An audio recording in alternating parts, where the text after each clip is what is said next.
Nightmare!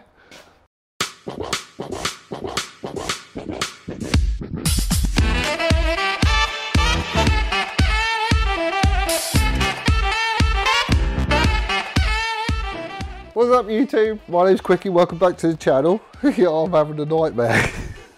I'm having a proper nightmare. Oh, where to start? Right, okay, so today's Monday. Came in on Sunday because I just wanted to get the valve cover back on and get things buttoned down and everything else. So today I could measure how loud the exhaust was and, you know, try and set the mixtures and all that sort of stuff. Basically walking in on Sunday is when everything started to go wrong. Shoved all the, well, I needed to get some sealant and stuff for the little half moons on the gasket for the valve cover. I also needed some electrical tape and stuff like that. So I couldn't get any order, it was going to take too long to get it, and all the bike shops around here are shut because of the coronavirus. So I thought, oh, okay, go online. Found Halford's was open and doing, but you had to do it click and collect. So I did all that, got down to Halford, and there was like, I don't know, 50 people outside, all lined up, 2 meters apart, waiting to collect their thing that they clicked on. So I was there for like an hour and a half, didn't get in here until quite late. But got everything that I needed. Stuck all the valve cover and everything else back on. Thought, right, let's just crank it over and get it going. Cranked it over, it wouldn't start. And there was a big puddle of oil that suddenly appeared underneath the engine. And what had happened is I hadn't done the banjo bolts up, the oil banjos, that go through the main galleys and stuff on the top of the valve cover. So it just turned the engine into a big oil pump. So we lost, well, I don't know how much oil we lost, but it took quite a lot of topping up. So did all that, cleaned it all off, got it back together again, wouldn't start. And I thought, oh, here we go, here we go. And so I thought, okay, well, the only thing that I've changed is the valve clearances. Maybe I've done it wrong. So the whole lot came off again. I checked all of them, they're all fine. Made sure there's, yeah, it's all tight and everything else, that's all fine. I made sure the only other stuff that I'd had off is obviously the HT leads. So I traced all them back and made sure I had all the right ones in the right place and everything else. One coil does cylinders 1 and 4. The other coil does cylinders 2 and 3. And basically it sparks both of them at the same time. So it's not a hard system to figure out or anything else. But they're all where they was. So I wasn't that either, and I just couldn't get the flaming thing going. So I come in today and having had a little think about it and stuff, and I thought, right, okay, go back to basics. Let's start with spark. Have you got spark?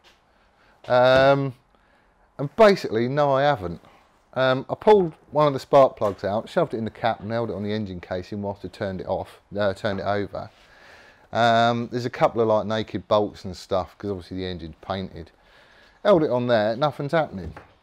And then I've come to checking this and we have a bit of a problem. So let's go on here.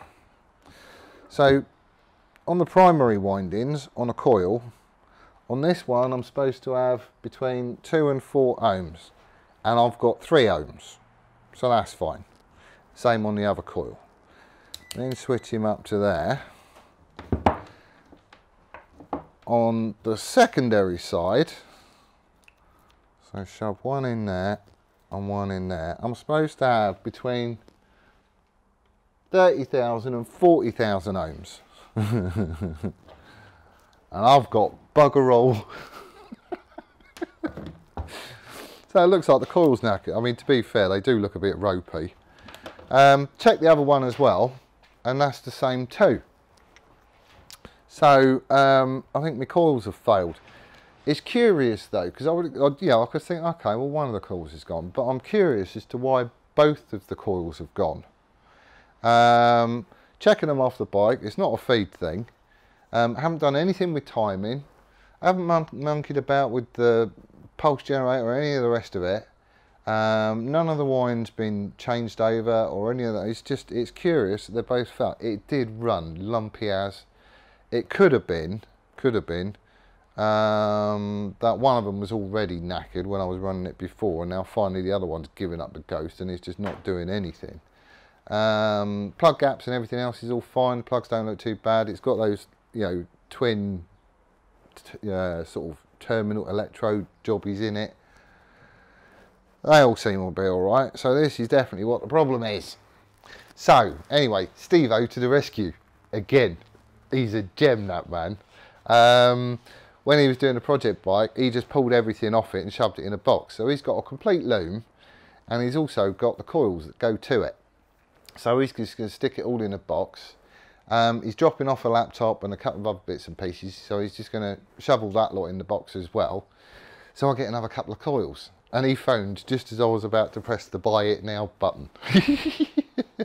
Not expensive, you can pick them up for like, standard ones I think you can get for like, I don't know, 25, 30 quid, something like that. Or at least the ones that I was looking at anyway. Dyna coils, which is what he's running on Jixit, is a bit more expensive. But the standard ones, you know, they ain't much. And hopefully it will get me going. So, I can't check it, I can't see how loud it is. So what I'm going to start doing is monkeying about with the exhaust. I'm going to build me a new exhaust system. Right, I've spun the bike round just so the exhaust is going to come down the right hand side. So I want to be able to work on it from this side, and just being squirreled away down the back, it's too restrictive. So spun the bike round, that's it. All I'm going to do is pull this off and then start mocking up the bits and pieces that Steve-O dropped off, so I can see what sort of exhaust we can come up with. I don't even know if they fit one another.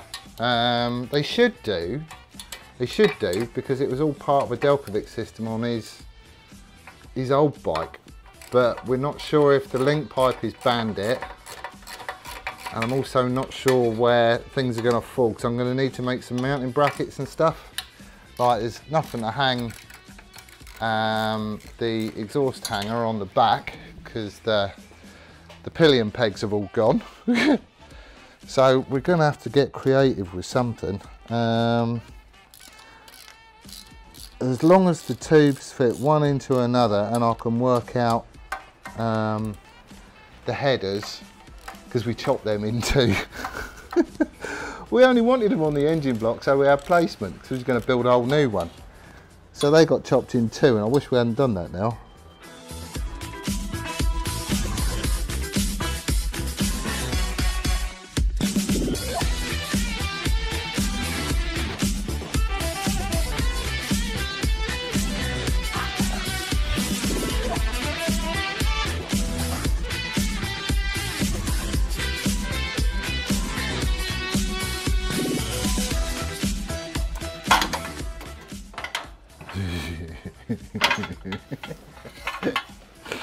It's just the dumbest exhaust ever.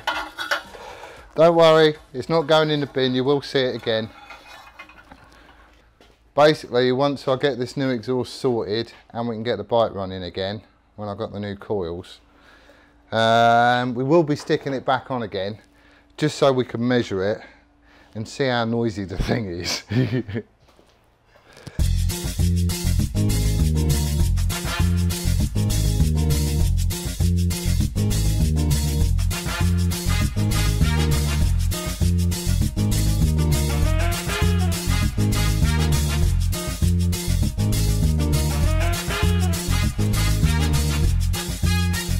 Right, so that's the ends just cleaned up a little bit.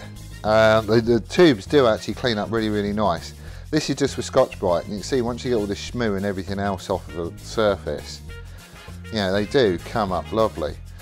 So this whole system is going to get polished up and stuff and made to look like new once it's all welded together. First step is I just need to find out which one of these goes with which one of these. And then we can start mocking it up on the bike and sort of seeing what's what.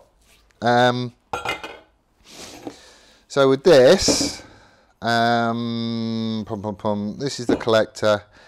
There's obviously springs that go between here and there.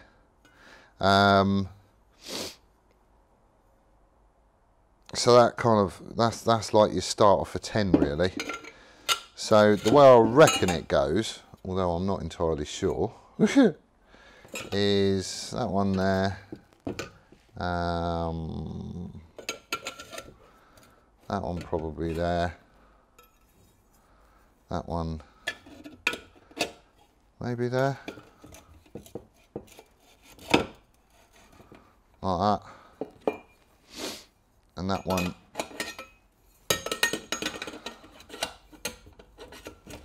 come on,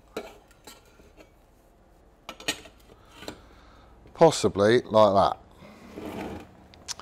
So when all these are straight and level and hooked up with the engine, this actually sits off to the right hand side of the bike. So it's not like that's going to be in the middle here, it's offset. So somehow we need to figure out which one goes to which. Okay.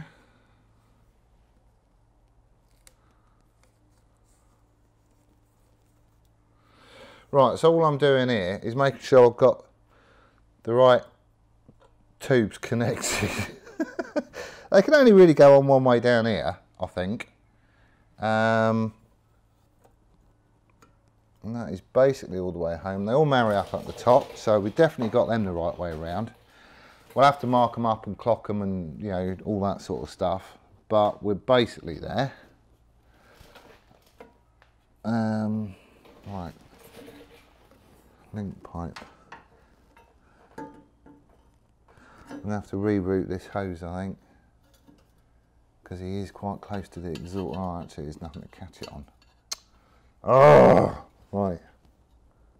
Pom pom pom pom pom. Right, you might be going the other side then. That's all right.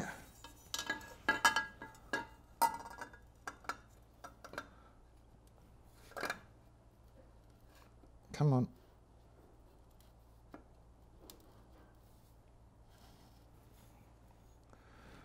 Right, he's on. Sort of. There we go.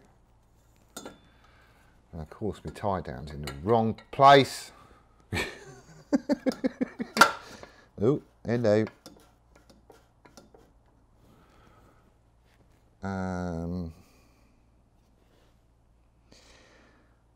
Oh, come on.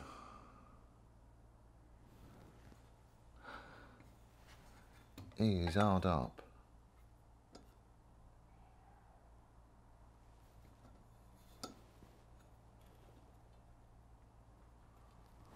Right.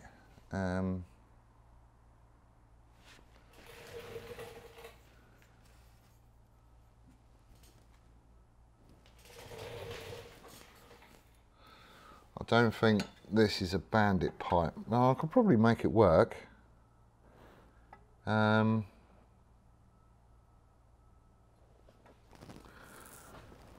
can I make that work?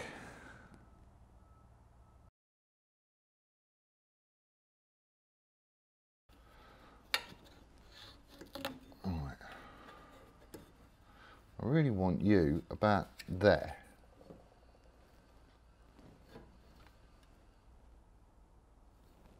And I really want you there a little bit further down. Right, we might end up this isn't the link pipe, I don't think. Things aren't quite where they need to be. So what I might end up doing is taking a chunk out of this to shorten it up a bit. Because at the minute he's like, what, 2 inches out? I don't know what we're doing at the front. It's hard to tell until I get the front sorted. But he's like, he's a good 2 inches out, which is a bit silly. But if I was to shorten this up a bit,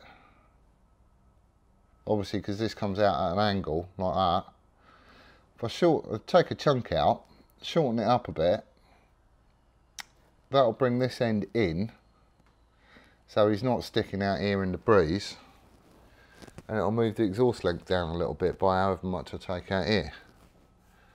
So if I do go with this can, I could stick it about there, which would be about right. shove a dB killer in the end of it, because it is a shorty. It's going to be louder than that one.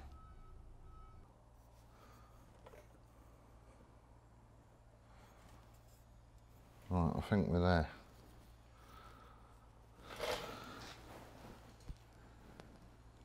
Everything clears. That's level. And all these marry up really nice. So all I'm going to do, because now I know which tube goes to which tube, so we're just going to mark it off. So that's one. Well, actually, this is cylinder 4, isn't it? Right, 4. 4. And then I just want to put a couple of reference marks on.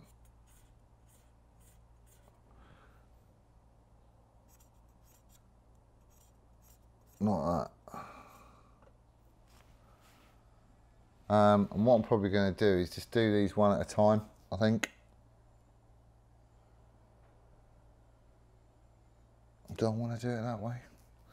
Yeah, we'll do it that way. So what I'll do is I'll have these off, I'll clamp them and make sure they're all nice and square and straight and everything else. They're all going to need to be cleaned up. I need to put a bevel on the edge as well, just so I can really get the weld in there. And I also need to purge it all and all that sort of stuff because it's stainless, but I'll explain all that lot when I do it. But what I think I'm going to do is take this off, I'll clock it and get it all clamped square and everything else. So I'm just going to put some tacks on it. Then I'll stick it back in, make sure we're all still good, and then move on to the next one, so on and so forth. And if I get like 4 tacks on each of these, I can always, you know, break them off and shift stuff if I need to. But with 4 tacks on here, that's going to keep it nice and still. I can offer it all back up and make sure we're all fitting and we're all still clear down here and nothing's tweaked and moved on me and any of that sort of stuff. And then once I'm happy with that, I'll go around and fully weld it. I will explain the welding whilst I'm doing it. We're breaking out the TIG for this because it's all stainless. We are going to have to back purge it. There's a whole truckload of cleaning that needs doing. It's not just a case of whip out the MIG welder and go zzz. And I ain't got any stainless wire anyway, and I don't like doing it that way. So that's what we're going to do. I reckon we're in. I reckon this is going to work. Right, I don't think that link pipe is the right one for the bike, but I'm sure we can change it. I'm just going to have to chomp a bit out in the middle, I think. I don't know. I want to get the front bit sorted first, and also need to decide on what we're going to do with the can. So these are the 2 cans that Steve-O brought down. He's always got toys like this knocking about. And he did have all this lot on eBay just because he's kicking about doing nothing. He ain't going to need it. This, it says a Kropovich. It's not a Kropovich. This just peels off. And it's just one of those cheapy, horrible, nasty ones that you get off Wish for like 35 or 40 quid. The carbon fibre has been drawn on with crayon. It is horrible. However, it is a can. You know, it will get me going. I don't really care, and it is cheap as chips. Steve-O's been kind enough to donate all this stuff to the cause and just said use what you need to get yourself going. And this is what he's given me. This, on the other hand, is an Kropovich. This really is carbon fibre. It's not drawn on with crayon. And the difference in weight, this one is actually heavier than this one. This is actually a really, it will clean up lovely, and it is a nice can. The only trouble is, it's not a cheap one either. Yeah, there's a bob or two tied up there, and just because Steve-O's donated it, there's something in me that's going, don't just use the expensive one because it's the expensive one and it's just going to be better. I can't do it. Because he's selling all this stuff on eBay, or he was, and he'd get a lot more for that than he would for this. And he has been a gem helping me out, so I'm going with the cheapy option. That can go safely back in the box. He can have that one back and he can sell it. This one, the carbon fibre is probably going to come off with the sticker, I think. We are going to have to monkey with it a little bit though. It is a shorty, so it is going to be louder than the other jobby. However, it does come with its own dB killer. I bought that one to shove in the Noisy Boy and see what difference it makes. But this one comes with its own. So essentially this has got a hole there you can get a set screw into. That just slides in like that. And then you've suddenly got a DB killed one. So to get through the MOT, that'll be going in. Once the MOT's done, it's probably coming out again. Well, it's called ASBO, isn't it? It's got to live up to its name. This does fit on the link pipe, and it is a real nice snug fit as well. It does have these spring hooks on it, which there's no spring hooks on there, and I do have a couple of clamps. This one looks like it would do the job once it gets tightened up, obviously. But that one would do for the exhaust clamp, so we'll probably have those off and we'll slit it. Just so the tube has got somewhere to go as you tighten it up. Don't understand why people just put a clamp around a solid tube, because you ain't going to compress it. It needs to have slits in it. So we'll be doing that as well, and this one will be going on the link pipe. It is a really, really snug fit. I could probably do with getting the next size up, but we'll see how we do with this one. And if it works, it works. If it doesn't, I'll have to change it. But I think we're going to be okay. So that's what we're doing. I mean, it is cheap. It is nasty. But it'll do. It'll get me going. So that's the pipe I'm going to use. So what we've got here, this is I've pulled off the header for cylinder 4, not 1. And I just want to get these tacked into place. So it's like that. And I can do that on all of them. And then we can offer it back up and see where we are. There is some prep work that needs to be done, but this is how I'm going to clamp it. Pulled this out the scrap bin at work just because it had a big score mark through it where someone got a bit keen with an angle grinder or something.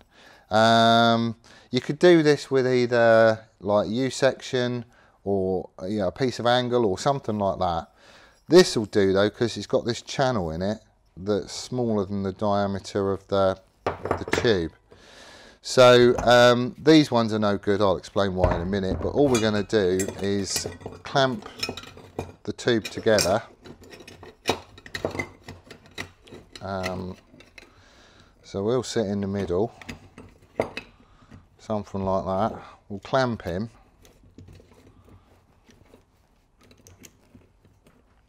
Like that.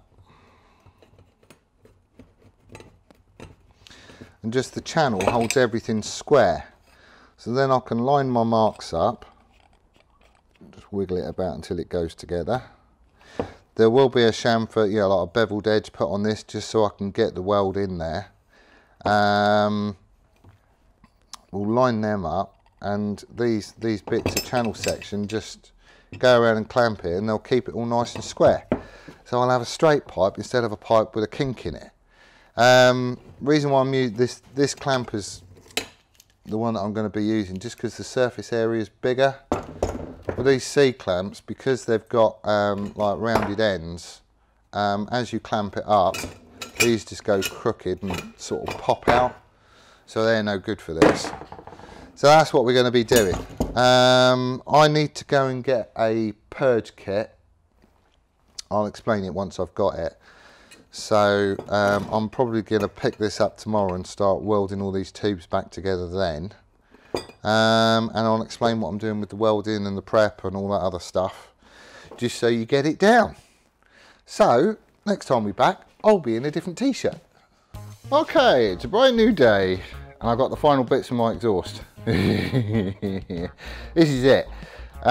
Basically I've added this splitter. Because we're working with stainless steel, we're going to need to back purge it, which I will explain in a second.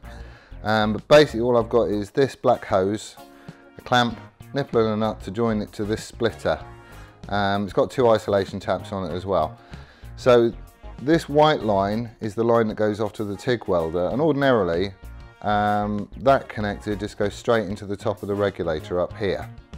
So all I've done is I've put the splitter in line as well. And it just means I have another feed line which I can use to do back purging. So that was the final thing that we were waiting for, so I could TIG weld this stainless. So we can get on with it now. Right, I'm a welder by trade. That's how I, pay the bills and make a living and blah, blah, blah. So I'm not a teacher of men, but I will tell you a couple of things to do with welding that you should probably consider and may well help you out.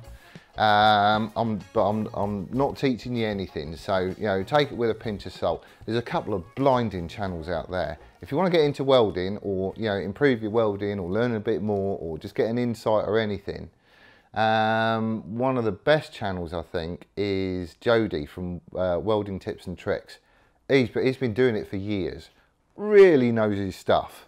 So if you want to learn something, go see him, because he really is good, really good. But as far as working with stainless goes, there's a few different considerations that you have to think about, because it's a different metal and it behaves differently. You can get stainless MIG wire. So essentially your bog standard MIG outfit, you just swap the wire out, stick argon on it, jobs are good, and you can weld and you can do a half decent job of it, basically. You can. However, it's not as good as TIG, and it's certainly not as good as back purging, which a lot of people just don't do. So I'll grab a paper and pen in a minute and explain what's what. But with a MIG welder, there's pros and cons to it. Basically, you set the power and you set the wire feed, right? And then as you pull the trigger, the wire comes out the end of the torch, it arcs with the metal, creates a molten pool of metal, and the wire just continually feeds into it. So that's your filler material, and that's how you build up the weld.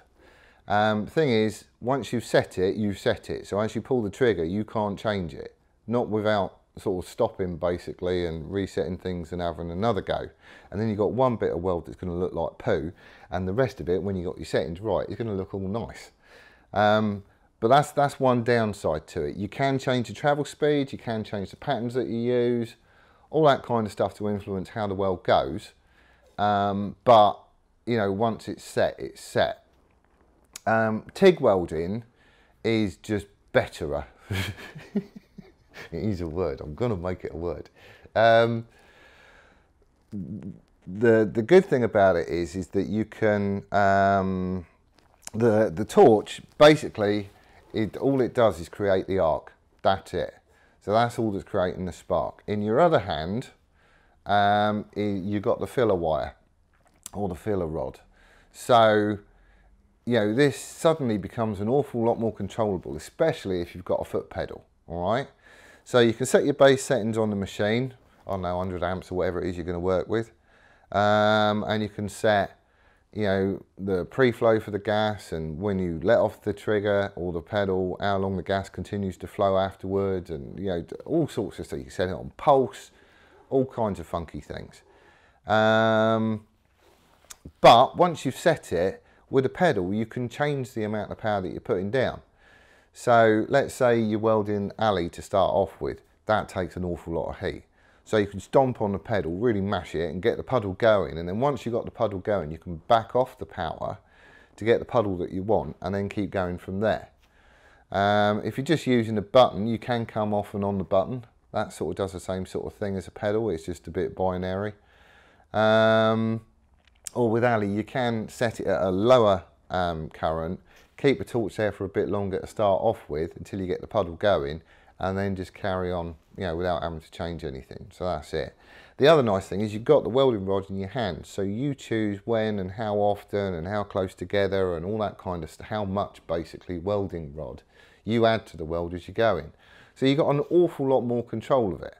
The only trouble is you need two hands to do it. You can't hold something and weld it. That's the downside to it. But TIG welding is quite cool. Most of what I do at work is just MIG. I don't get to play TIG that often, certainly not as much as I would like to do. I can do it. It don't look machine perfect or anything, but I can do it. And all this is going to get dressed back anyway, so I'm not particularly bothered. I want it all to look like a seamless tube. I don't want it to look like it's been welded in different places on each exhaust pipe. But anyway, talk about some of the prep and stuff that we're doing, just because that's just as important as the welding itself. Right, excuse the grubby bit of paper. But this is probably the easiest way I can think of to explain it. So we're going to be welding a tube, right? And this is just a cross section of that tube. So as part of the weld prep, we put a bevel onto it. The bevel is there just to help the weld actually get through all the way through it, so you can get a good solid weld all the way through the tube. It's going to be nice and strong. Okay. When I did it with an angle grinder. It's got a new pad on it. This, you know, the only thing this has ever touched is stainless, and that's pretty much the way I want to do everything. So it gets Scotch Brighted up. That's never been used on steel or alley or anything else before. The bevel gets put on with a brand new one. The whole thing gets cleaned down with acetone, and I'll also be cleaning the filler rods with acetone as well.